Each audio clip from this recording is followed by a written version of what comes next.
Бери. Знаем его красоту. Чуть-чуть мальчик улыбнись.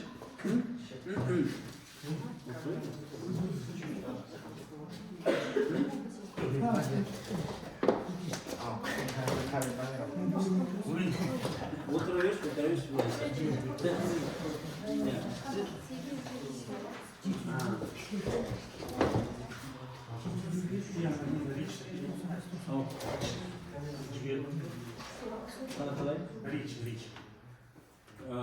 Речь все-таки жаңа өз халықтарға сұрақ қойған кезінде ғана жауап берді.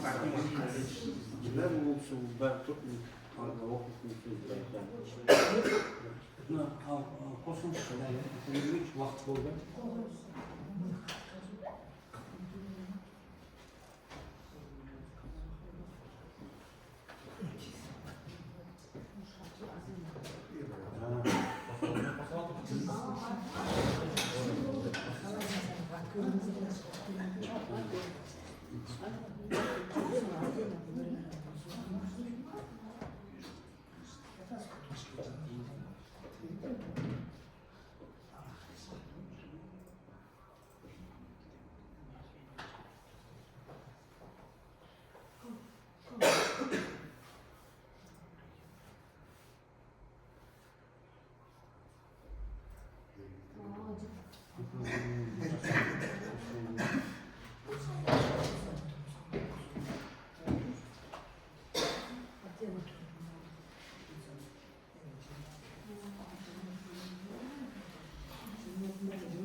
Құрметті ауыл тұрғындары, мына бүгін қоғамдық тыңдау болайын деп жатыр. Жаңа бұл келген алдында ертең келген кісілердің бәріне қысқаша түсіндіріп айтып кеттім. Енді айтайын, біздерде біздің министрлік тарапынан басқа жағынан бәріне видео съемка бәрі жүріп жатыр. Әкімшілік тарапынан бәрі қосылады. Бұнда қарастыратын мәселе бұл очистное сооружение. Соған құрылыс жұмысы жүреді биыл жазда. Соған құрылыс жұмысы жүретін кездегі қоршаған ортаға тиетін әсері. Құрылыс 8 ай болады. Сол құрылыс болған кезіндегі нелер ауаның ластануы. Оған не жатады, бетонның жұмыстары жатады, жерді тазартып оған қою. Ал мынау очистной установка ол бірден экос фирмасының бірден сатып алынатын контейнерлер қойылады. Енді біз қазір қысқаша оның бәрін докладта айтып өтеміз. Сонымен бірге мынау құрылыс кезіндегі суды қайдан пайдаланады, нені қайдан пайдаланады, жаңағы жерді тазартқан кезіндегі көт шығады, сол выбростары. Ал енді жалпы комбинаттың экологиясы жайында бұл жерде қарастырылмайды. Бүгінгі жиналыс қоғамдық тыңдау тек қана осы құрылыс очистной сооружениенің жүргізілген кезінде құрылыс болып табылады. Қазір егер елдің қатысып жатырған департаментте бар ма? Онда бүгінгі қоғамдық тыңдауымызды бастап кетсек бола ма? Тіркеу ол әрі қарай жүргізіле береді. Қысқаша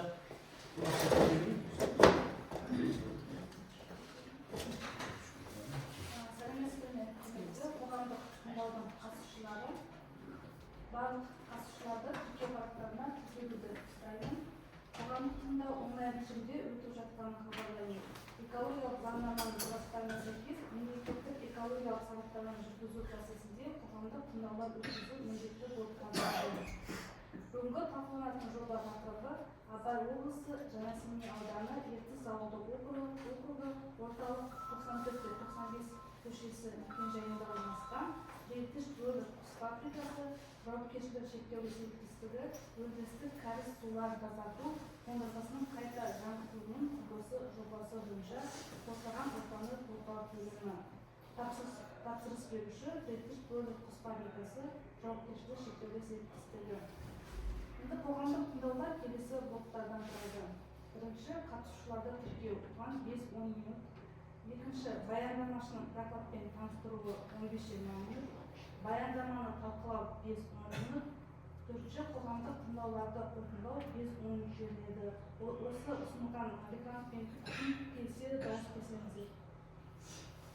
Регламентке келісесіздер ме? Бір ауыз қолдайтындарыңызды, қолдамайтындарыңызды белгілесеңіздер. Қанша адам қарсы, қанша адам қалыс қалды, қанша адам не жасайық бірден? Кім? Әлі келсеңіздер ме? Қалыс қалғандар көп қой, е? Жоқ. Регламент қабылданды.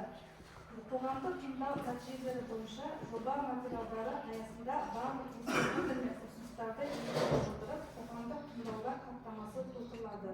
Қоғамдық тыңдау нәтижелері бойынша жоба материалдары бойынша барлық ескертулер мен ұсыныстарды қамтитын қоғамдық тыңдаулар хаттамасы жасалады. Қоғамдық тыңдаулар өткізу қағидаларының 21 тармағына сәйкес қоғамдық тыңдаулар камераны жоқ қысадыңыз. барлық бірліктің әкімі өкілінің төрағалық етуімен бастамасының және мүшелі жұртшылықтың қатысуымен өткізіледі. Сондықтан жиналыс төрағасына өзімді Анар Мұратовна Сабырбаеваны, яғни Ертіс ауылдық округі әкімінің уақытша міндетін атқарушыны ұсынамын. Ал хатшы болуға Рахимғалиева Нұрбек Бейсенбекованы ұсынамын. Қатысушылардың хатшыны таңдау туралы шешімі қарсы еместер ме? Қалыс қалғандар бар. Енді қоғамдық тыңдауды ашық деп жариялаймын. Сөз баяндамашына Абдраманов Шери Айдарбековичке беріледі.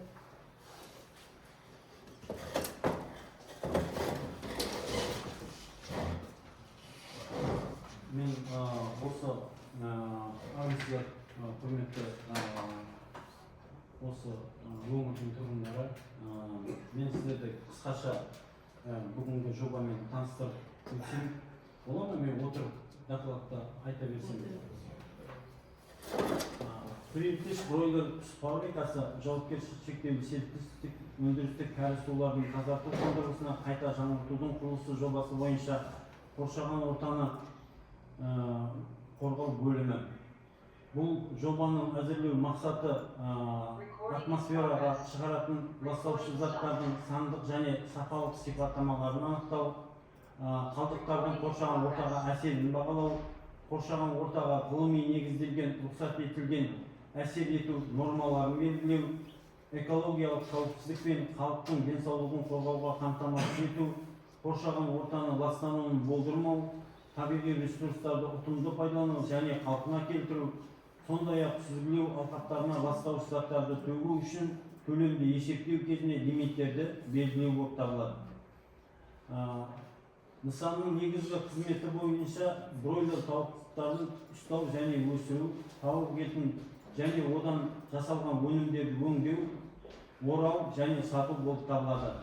Уақытша өтеулі жер пайдалану құқығы актісі бойынша кадастрлық номері 05-252-146-675, алаңы 49 гектар, 378-79 гектар болып табылады. Тазарту құрылысының салуға бөлінген жер көлемі 1477 метр квадрат, если гектармен алатын болсақ 0,1777. Жер учаскесінің негізгі нысаналы мақсаты коммерциялық ауыл шаруашылығындағы өндірісі үшін құрылыс жұмыстарының ұзақтығы жұмыс режимі тәулігіне 8 сағат, құрылыс жұмыстарының жалпы ұзақтығы 8 ай, 240 күн болып есептеледі. Жұмысшылар саны 15 адам, оның ішінде инженерлік техникалық қызметкер 4 адам, ал жұмысшылар 11 адам.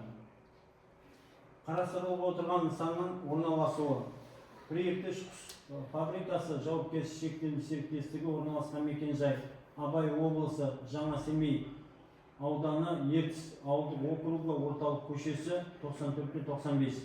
Кәсіпорынның аумағы төмендегідей шектеседі: солтүстік бағытта 3 км қашықтықта Семей Курчатов тас жолы өтеді, одан ары 350 метр қашықтықта Ертіс ауылы орналасқан. Шығыс бағытта бос жер, оңтүстік бағытта бос жер, батыс жағында бос жер. Бұл мына стройка жаңағы құрылыс жүретін жеріміз, очистной сооружение дейді. Осыдан мына жерден 500-600 метр қашықтықта орналасқан жердегі суды тазартатын алқап. Өнеркәсіп алаңы ең жақын тұрған ауданнан 345 км қашықтықта орналасқан. Ең жақын су айдыны Ертіс өзені солтүстік жағындағы қарастырылып отырған нысаннан 5,5 км-ден астам қашықтықта жатыр. Кәсіпорынның қауіптілік санатын анықтау: Прииртыш құс фабрикасы жауапкершілігі шектеулі серіктестігі өндірістік кәріз сулары тазарту қондырғысының қайта жаңғыртылу құрылысы Қазақстан Республикасы 2021 жылғы 2 қаңтардағы 400-6 экологиялық кодексінің 2 қосымшасының 1 бөлімінің 7-10 тармағына сәйкес коммуналдық ағындарды тазартудан басқа бірінші санаттағы объектілердің ағызылатын сарқынды суды тазарту құрылыс жайлары кешенді бірінші санатқа жатады. Құрылыс жұмыстарының кезеңдегі дисперсиялық есептеу деректі бойынша жақын маңайдағы тұрғын ауданда концентрациясы ШРК асып кету байқалмайды, және ол 0,049 ШРК-дан төмен. Нысанның инженерлік жүйемен қамтамасыз етілуі: электрмен қамтамасыз етілуі, электрмен жабдықтау көзі құс фабрикасының аумағында орналасқан 0,4 кВт таратушы қосалқы станция болып табылады. Жылумен қамтамасыз етуі қажет емес. Сумен қамтамасыз етуі: құрылыс кезінде жұмысшыларды сумен қамтамасыз ету кәсіпорынның өз құдығының қамтамасыз етіледі. Шығынды су, тұрмыстық сарқынды сулар биоәжетханаларға жіберіледі. Қатты қалдық шығару: Қазақстан қалдықтарды басқару операторы жауапкершілігі шектеулі серіктестік 03-29/01-2025 жылғы келісімге сәйкес жүзеге асады. Құрылыс кезеңдері: құрылыс жұмыстарының ұзақтығы жаңа айтып кеткендей 8 сағат, құрылыс жалпы ұзақтығы 8 ай 240 күн. Бұны қандай кезеңдер кіреді?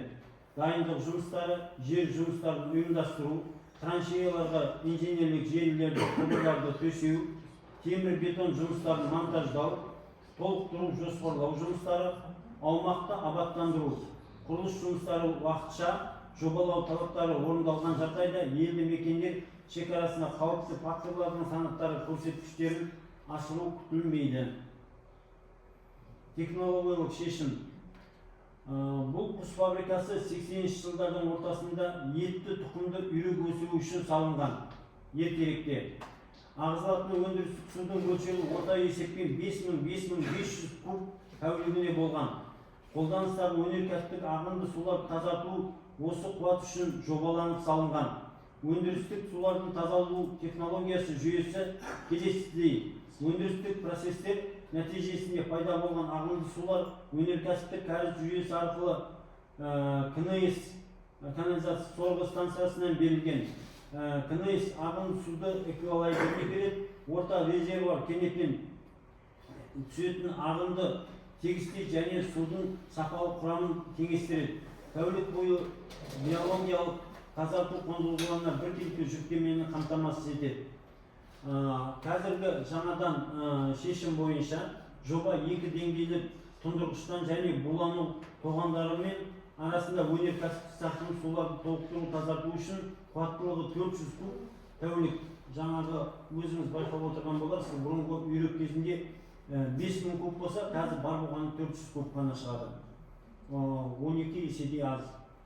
Биоэйкос 200 тұрмыстық және Биоэйкос 200 деп отырғаны осы қазақстандық бірден дайындалып контейнер қылып өздерінің жасап шығарған установкасы. Тұрмыстық және өнеркәсіптік ағынды суларды ықшамдау биологиялық тазарту қондырғысына орнатуды көздейді.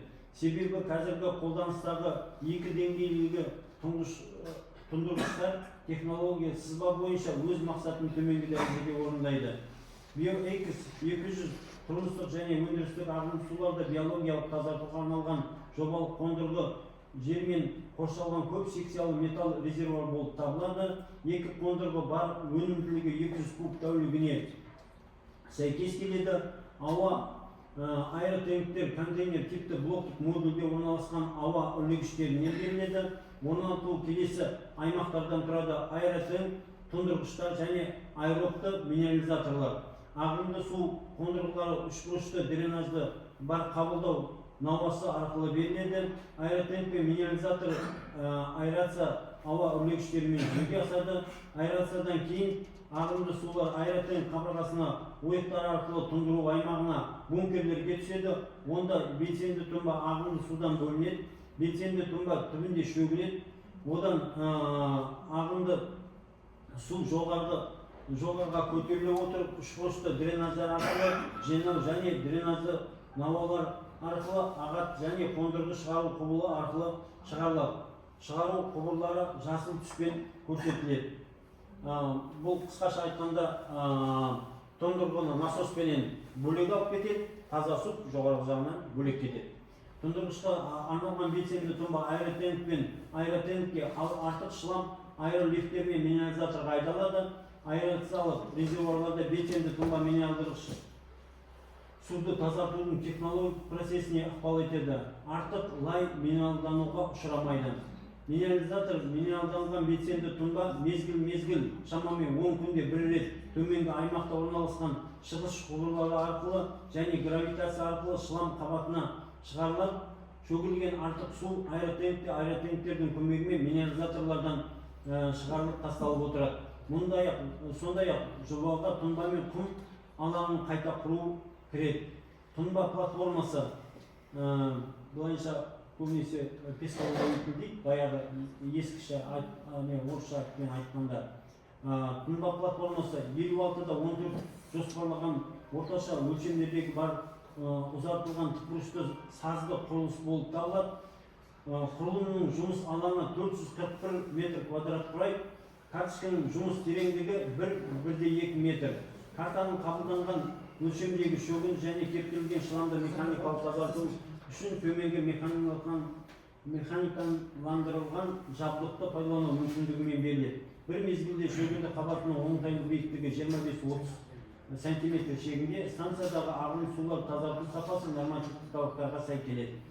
ХПК 350, взвешенные вещества 90-27, pH 6,5-8 жарымға дейін, су мөлшері 400 куб есептеледі.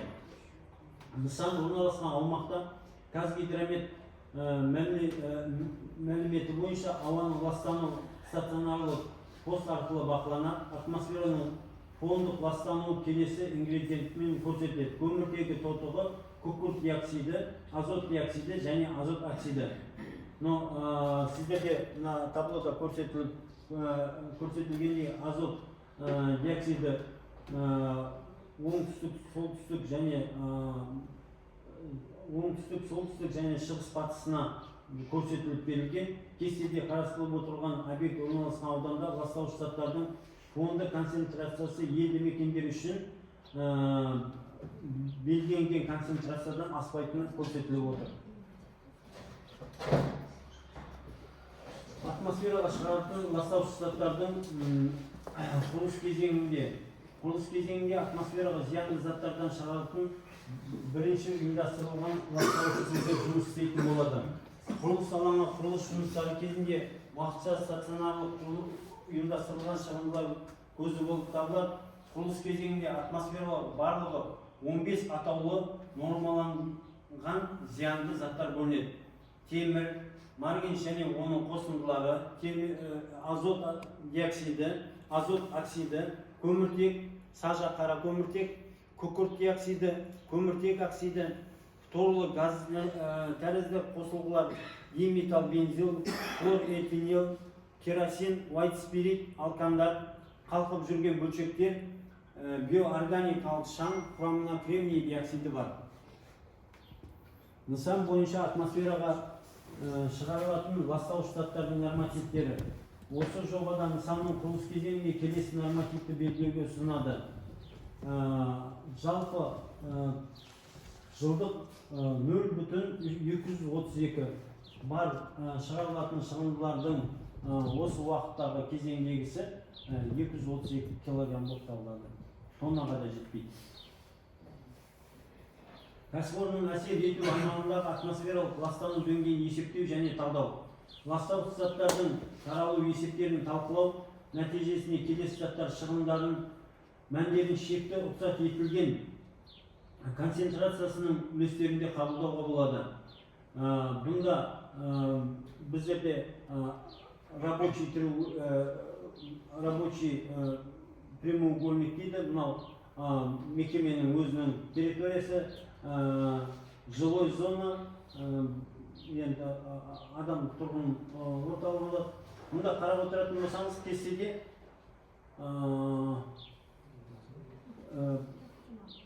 мұнда рабочий прямоугольникте бар болғаны ең жоғары деген 0,4.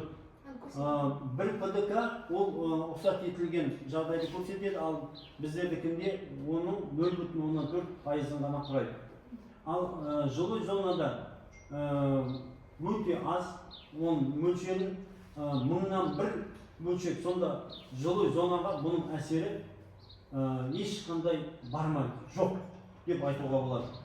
Ластауыш заттардың таралу есебінің нәтижелері көрсеткендей, құрылыс кезеңінде тұрғын үй аймақтарының жер бетіндегі концентрациялық шекті мәндері асып кетуге байқалмайды, өте төменгі дәрежеде. Сызба картасында орналасқан тазарту қондырғысының орналасқан жері көрсетілген. Бұл жерде орналасқан жері мынау картаның қызылмен белгіленген. Осы жерде, ал біздің мына жерде Семей Курчатов темір жол орналасқан, одан кейін 350 метрде ауыл орналасқан.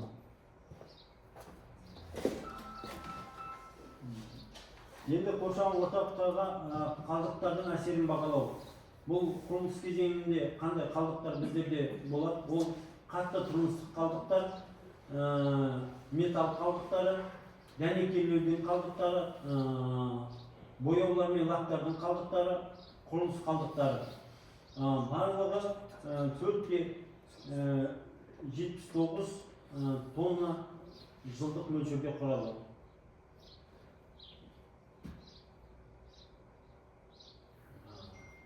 Қоршаған орта өзгерістерін сипаттау. Нысан орналасқан ауданда жақын жерде су алу орындары, демалыс және шомылу аймақтары, ауыл шаруашылығының жерлері, тарихи архитектуралық ескерткіштер, қорғалатын нысандар, археологиялық қондырғылар, сондай-ақ ерекше қорғалатын және құнды табиғи кешендер, қорықтар, қорықшалар, табиғи ескерткіштер жоқ. Бұл объектінің адам денсаулығына, өсімдіктер мен жануарлар дүниесіне әсері шамалы. Қабылданған техникалық шешімдер мен ағымды табиғи экологиялық жағдайды талдау кезінде табиғи ортаның барлық компоненттері интегралды әсер ету деңгейі төмен деп бағаланады. Жұмысты орындау кезінде қоршаған ортаны қорғау бойынша ұсыныстар. Құрылыс монтаждау жұмыстары кезінде қоршаған ортаға қысқа мерзімде әсер етуі мүмкін. Жұмыстың сипаты құрылыс техникасы және көлік құралдарының қозғалысынан, пайдаланылған газдардың атмосфераға шығуына, сондай құрылыста пайдаланылатын материалдардың қалдықтарына байланысты, жұмыс алаңы мен жолдардың шаңымен байланысты. Жұмыс істеп тұрған машиналар мен механизмдердің шу әсері уақытша болады және халыққа тұрақты әсер етпейді. Қалдықтар материалдар жұмыс орнынан уақытты шығарылуы керек, бұл үшін мердігер жауапты болады. Жұмыстан аяқталғаннан кейін аумақтың бүлінген көгалдандыруын, оның ішінде жол жанылғысын және бордюрды абаттандыру элементтерін кешенді қалпына келтіру жүргізілуі керек. Құрылыс монтаж жұмыстарының қоршаған ортаға зиянды әсерін барынша азайтып, мақсатында жоба құрылыс процесін, ауа бассейнін, су ресурстарын қорғау, шу деңгейін төмендету және көріктендіру қалпына келтіру қамтамасыз ету шаралары қарастырылып өтеді. Жобаны әзірлеу барысында пайдаланылатын зерттеу әдістемесі мен экологиялық ақпарат көздері туралы мәліметтер. Қарастырылып отырған жобалар Қазақстан Республикасының қолданыстағы нормалары мен ережелеріне сәйкес орындалған. Жобаларды әзірлеу әдістемелік негізі осы жобаларды қатысты әдебиет тізімде көрсетілген. Жобаға қатысты әдістемелер, нұсқаулықтар және де басқа заңға тәуелді актілер Қазақстан Республикасы жаңа экологиялық заңнамасына сәйкес қабылданған.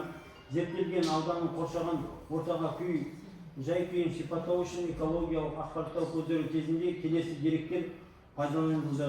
Тиісті мемлекеттік органдардың ресми сайттарындағы ашық ақпарат ресурстары пайдаланды. Ғылыми зерттеу ұйымдарының мәліметтері пайдаланды. Келесі интернет ресурстары деректер бар.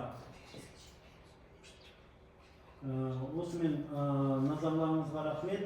Енді біздерде бұл тыңдау екі тілде жүргізу керек. Сондықтан мен қысқаша орыс тілінде айтып өтейін. Енді бәріңізде қазақша түсінеді деп ойлаймын. Және орыс азаматтары болса да біздің Қазақстанда бірінші жыл тұрып жатпаған болар енді. Сондықтан қазақ мемлекеттік тіл, дегенмен біздерде екі тілде бірдей жазылған. Краткая характеристика объекта. Основной деятельностью объекта является разведение кур, бройлер, переработка, упаковка, реализация куриного мяса и производной продукции. Территория для этого выделенный участок для стройки самой очистного сооружения.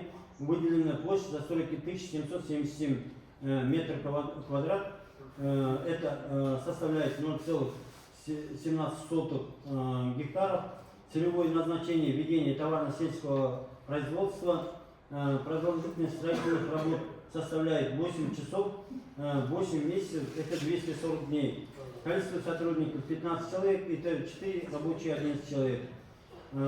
По окружению территории в северном направлении на расстоянии 3 километра проходит автодорога семьи Курчатов, за которой на расстоянии 350 метров находится село Приютское. Остальные в южном, восточном, западном направлении территория свободна от застройки. Ближайший водный объект находится на расстоянии 5,5 километров. Промплощадка удалена от жилой застройки 3 метра 45 километра. Определение категории Здесь определение категории опасности предприятия для очистки, комплексной очистки сооружения сточных вод, сбрасываемым объектами первой категории, кроме очистки коммунальных стоков, относятся к первой категории. В данном расчете рассеивание на период строительных работ ПДК ближайшей предельно допустимой концентрации составляет 0,049 тысячных доли. Инженерное обеспечение электроснабжения от фабрики самой РУ 0,4 киловаттной ТП находится. Теплоснабжение не требуется. Водоснабжение это во время строительства это вода от собственных скважин, который питается сам комбинат, вернее фабрика. Водоотведение это биотуалеты. Вывоз ТВО согласно договора, это договор составлен ТО Казахстанский оператор управления отходами. Строительство этапы это подготовительные земляные, прокладка инженерных сетей, устройство железобетонных работ, обратная засыпка и благоустройство территории. Технологические решения, я вкратце сказал, что раньше она была сделана для выращивания уток мясной породы, и здесь потребовалась вода 5000-5500 кубов суточным объемом. Но в настоящее время все технология полностью меняется, вставляется здесь объем воды, сточной воды составляет всего 400 кубов, и на нее ставится BioEkos 200, это готовое контейнерного типа очистного сооружения. Для этого очистного сооружения полностью делается монтажные работы, подготовка места. Вот это строительство для этой очистного сооружения, все это готовится. Но я вкратце не буду. Вообще скажу так, любой испокон веков идет очистка сточной воды. Это механическая очистка и биологическая очистка. Грубо. Это является флотационным методом. Да, сейчас мир перевернулся, все полностью как вышел на новый этап. Это благодаря китайцам, это скорее всего технология была американская. И в мире сейчас идет тенденция, вот это флотационный метод, туда добавляется МБР. МБР это получается у нас остается очистка, то что механическое, да, удерживание пыли, это пескоуловители и так далее, да, он грубую частицу улавливает. Потом идет биочистка, там биочистки улавливается нитрат, нитриты, и далее улавливается МБР, это тонкие нанотехнологии фильтры.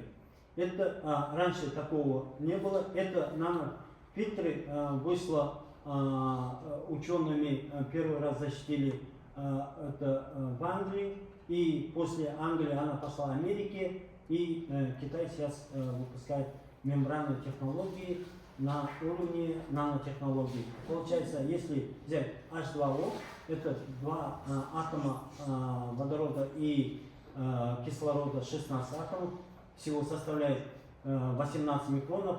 Эти 18 микронов изготавливаются как пластина, и несколько слоями ставится и удерживается. Получается, атомы, вот загрязненная вода, она когда проходит, он пропускает у себя только атомы H2O, воды. Остальное все закрыто. В принципе, технологически я думаю, до этого на казахском и на русском подробно объяснил. Хочется сказать, какие отходы у нас образуются. Потом карта, схема вам понятна, да? На казахском, на русском карта, везде карта. Вы посмотрели по окружению, ничего страшного нет. Потом по отходам у нас образуются отходы ТБО, отходы металла, огарки, электродов. отходы красок и строительные отходы. Основные все отходы являются не опасными, и кроме огарки электродов и отходы красок. На нее должно быть у предприятия договора на утилизацию. Я вкратце завершаю, наверное, перейдем на другой этап, потому что если какие-то вопросы, дальше будете задавать, хорошо? Рахмет сіздерге. Кез айтады, бірге. Осы жоба бойынша ұсыныстарыңыздар бар, менің қандай сұрақтарым бар? Жаңа неше гектар дедіңіз, мына неше гектар жер дедіңіз? 1777 метр квадрат құрылыс жобасы салынатын жер. 0,0117. Сіздер енді ашық сөз алғанда мына новый ма или мына ашық сөз өзіне қайтын етесіздер? Осылан ма осы? Соның өзінде, соның өзі тұрған жерінде, сол екі ортасында 30-40 метр бар ғой, соған контейнер қойылады. Енді жаңа беделет ететін химикаттардың бәрін несімен айтып кеттіңіз. Енді ол мысалы бөлінген химикаттар малға зияны бар ма жоқ па? Бұл жерде айтып отырмын ғой, қазір дүние жүзі күйінше технология өзгерді. Біз бұрындары бірінші пескоуловительден шығады, онан кейін екіншісінде аэротенк деген су бір жерде тоқтап қалса, ол сасиды. Білесіз ғой? Оны ауамен жібереді, оны бүлкілдетіп отырып, активный элемент өзін өзі ұстап тазарту тұғын. Енді оның үстіне дополнительно жаңа наномембрана дейді. Бұның ешқандай химикат, ештеңе қосылмайды. Нанотехнология деп отырғаныңыз, тонкий сетка сияқты зат, сол арқылы өтіп сүзіп алады. Жоқ, оны түсініп отырмын. Енді мысалы мал ішсе зиян бар жоқ па? Бұл малға ешқандай зиянды болмайды, тек қана мал емес, бұнымен қауын қарбыз өсіруге болады. Бұлай, мен сізге қысқаша мен сізге қысқаша бұлай айтайын. Мен жалпы жоба тұрғысынан келген адаммын, не? Мен біздің Европаны алылам, онан кейін Азияны алылам, қазіргі таңға Қытайды алылам. Біз енді бұны қараған кезімізде біз көп артта қалып қойдық. Негізі бұл жобаның түпкі тамырын біз Европаныкін алдық, бірақтан да Қытай қасымызда сондай жаңағы мембранный фильтрмен шығарып жатқан көрінеді. Ол жердегі требование күйінше Қытайдікінің өзі біздердікінде ХПК дейді,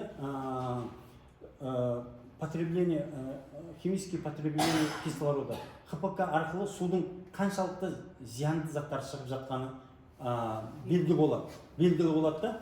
Ол біздің Қазақстанның нормасы күйінше 400-ден маңайында, 350-ден жоғары. Ал бұл установкаде негізі шығарылатыны 200 болу керек. Сонда Қытайдың өзінде екесе бізге қарағанда жақсы ұсталады. Енді ол жердекінде бұл өзінің берілген установканың өзінің характеристикасы күйінше жаңағы айтып өткен дүниежүзінің бар жағында Европаға жете алмаймыз. Ашығын айтайық. Біздің Қазақстанның нормасында арашение дейді ғой, талдарды суаруға, және де басқа заттарды суаруға рұқсат етілген. Ол деген сөз, шөпті не қылсаңыз, суарсаңыз, шөпті мал жейді. Значит, оны пайдалануға болады деген сөз. Сондай тұрғыдан ғана айтып бере аламын. Рахмет сізге. Енді мен осы қойып отырған енді сіздің бұл жерде неңіз жоқ, конечно. Енді бұл сіздер бұл пландарын жүзі утвердетілген законда. Енді біздің акиматқа, енді біздің ауылда мысалы кемдігінде 400 бас ірі қара мал бар, 1000-ға таяу қой бар, 200-де жылқы бар. Бәрі осыдан келіп су ішеді. Жаңағы айтып отыр ғой, бұл үйрекке, қазға ешқандай зиян жоқ, малға да зиян жоқ. Үйрек қазы өзі сондай су керек, ал малға оны сауам, оны балашы біз ішеміз, етін жейміз. Бұл өте зиян. Осы жағын сізде мысалы мына құрылыс компаниясынан келіп отырған бізге жеке судың нетін кіші болса да қазып берсе соған су тартпай біз мынау содан су ішсе. Енді өзіңіз жақсы білесіз, біз мына жақта ертіс аумағына суға біз өте алмаймыз. Өйткені жердің бәрін сатып алған. Бұл вопрос Қасен тұсында да қойылған, ешқандай шешілген жоқ. Нұржан тұсында қойылған бұл вопрос ешқандай шешілген жоқ. Міне бүгінгі күнге шешілмей келеді. Біздің қазір Ученко ауылы құрып барамыз. Міне осыны именно сізге осы вопрос көтерсеңіз. Нашесойда мысалы малға құруға бола ма?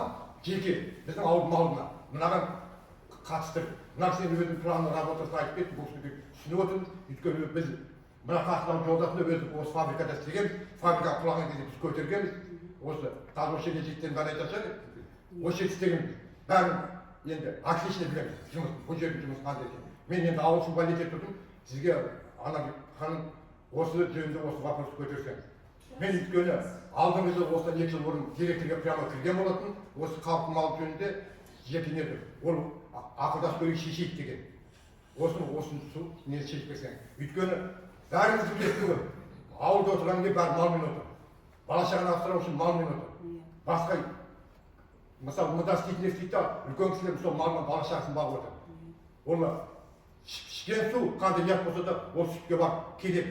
Мен завет бітіргем. Ол сүтті біз адам ішеді, бала ішеді, ауру содан шығады. Осыны қатты көңілдеріңізді осыны шешіп берсеңіздер. Міне қазір жаңадан район әкімі келді, жаңадан облыс әкімі келді, осы вопросты қойып шешіп берсеңіздер. Ауылдың атынан сұрайды.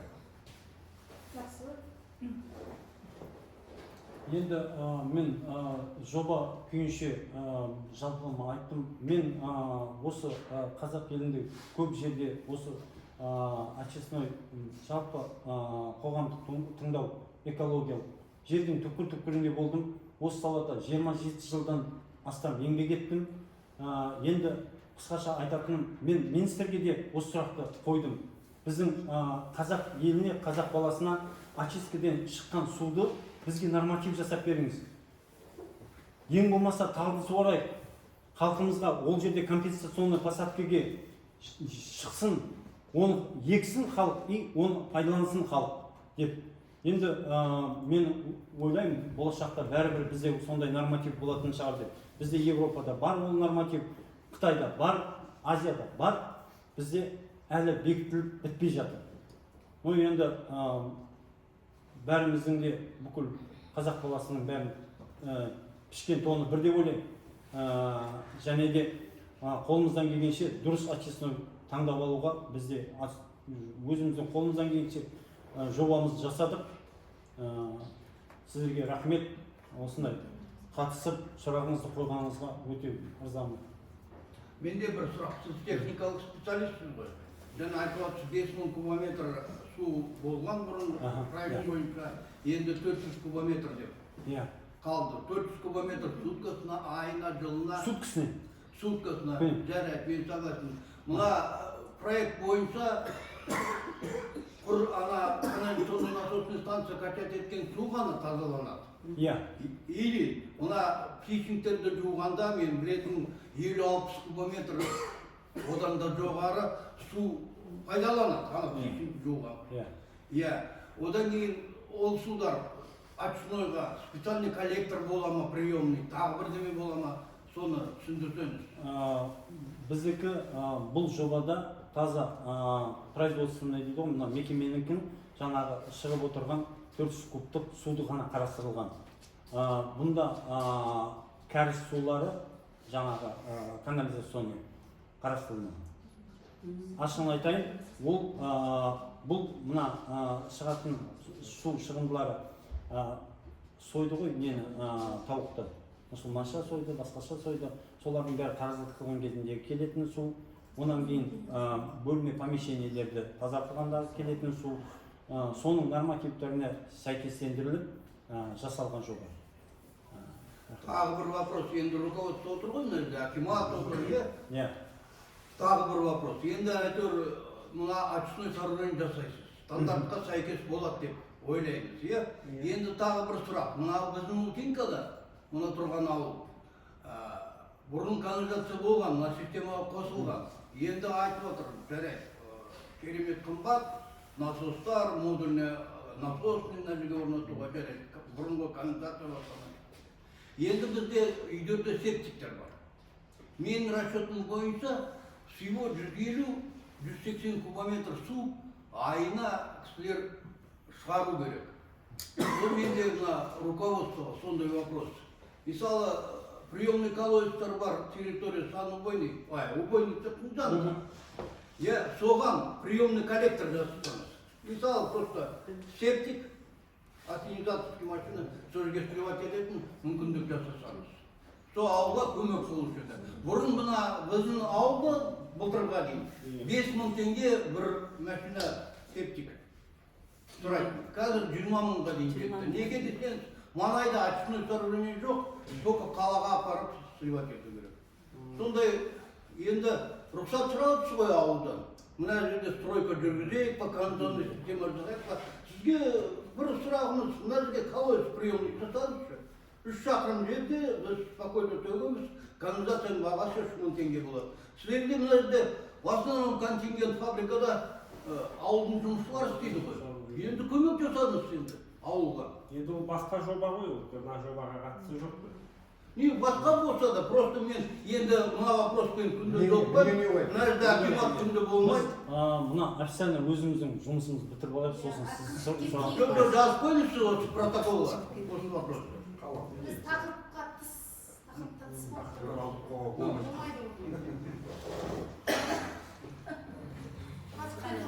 Қайта қосылуға шықпады ғой. 40 миллион өтті.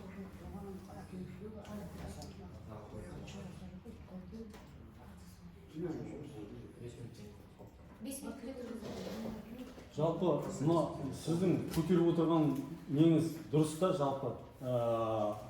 Расында бұның бәрі сол ауылдың тұрғындары, халық ел үшін ғой енді.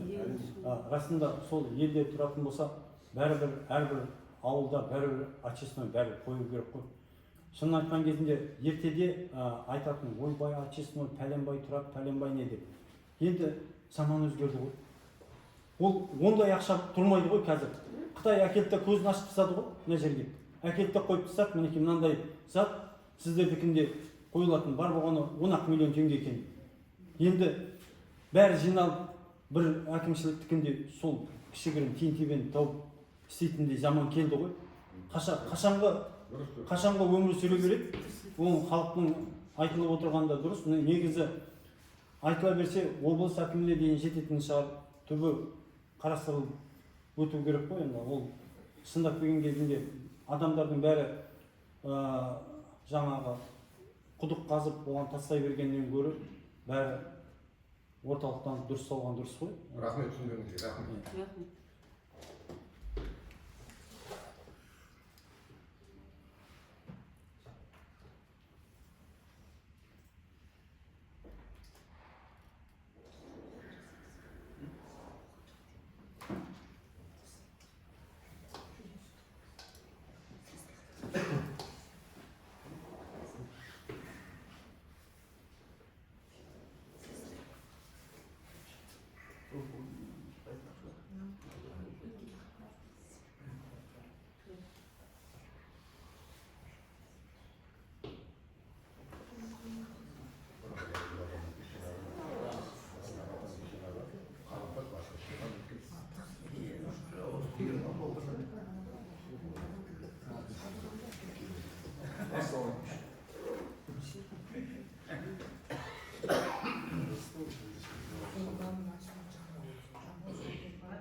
Su жоқ деп айтып кетпеген.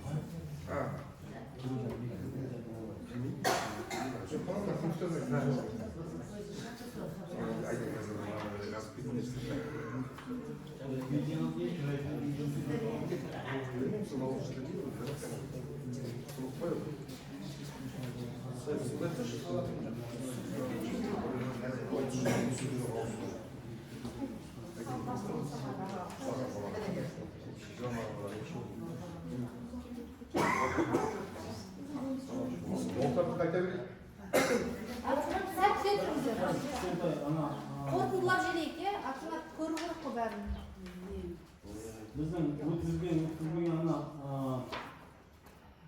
Сіздердің әктен тонның келтесі ай дейді ғой. Біздерде мына интернет жүйесіне 40 минут береді да, 40 минуттың ішінде заңда жазып қойған орыс тілінде және қазақ тілінде жүргізу керек. Бәріміз қарагөз қазақтар отырсақ та өз тілімізде сөйлеуге шамамыз жетпей, арасына апарып орыс тілін қосып қойдық. Сосын амалсыздан орыс тілінің жаңа бір барынша қысқартып айттым. Соның өзінде бір оймен сол уақыт жетпей қалды, алып та өшті деп қалды. Қайтадан Дұрыс болды. Жалғыз орыс үшін бұрын біз Совет үкіметінің кезінде Иә. жалғыз орыс отырса орысша сөйлейтін. Енді жалғыз отырма үйретсін. Или переводчик жалғасын. Енді бәрімізде солай ғой, айтқымыз келеді. Оның жақтан да мына заң документтеріне біздің экологиялық министрліктен правительстводан шығады ғой. Бәрі. Сол алып жазып тастаған ғой, прям қағазға жазып тастаған. Қазақ және орысша. Бәрі қазақ отырса біз ана Шардарада өткіздік. Кілең қазақтың бәрі. Бәрі отырып алып, бәрі қазақша түсінеді, бәрі қазақ. Бірақтан да жазып қойған. Шекіне ағылшынша деп жоқ айт десе ғой. Сол кездерде сіздердің бастарыңыз қататын еді дейсіз ғой бізге. Онда тағы біреу жалдауға тура келеді. Түгелдей 75% қазақтан астық. Так что бір 10 шақты жылда орыс қалмайды. Айтқанымыз келсін. Алла қабылдасын. Биыл жаңағы қазір сондай жақсы ай ғой. Тілегіңіздің бәрі орындала берсін. Бәрімізді шындап келген кезде осы еліміз, жеріміз дұрыс болса екен, еліміз дұрыс болса екен деп бәріміз шақырып жүрген азаматпыз ғой. Сондай кезде қолымыздан келгенше атсалысып басқа. Біздер сырттан келіп, бірақтан да бізде ертерек осы тапсырма берілді. Тапсырманы өзіміз орындауымыз керек. Ол шынын айту керек. Бұл мына жердекінің бәрінде бұл экологиялық тұрғының бәр документін орыстар жасайды екен. Жоқ, қазақта қалсын деп сөйтіпсіз. Біздерге де бір кішкентай дүние қалсын, біздерді жүргізейік, біз өзіміздің дүниемізді өзіміз айтайық, өз дүниемізді өзіміз істейік деп сөйтіп алдық еді. Рахмет, түсіндіріп айтасыз. Рахмет.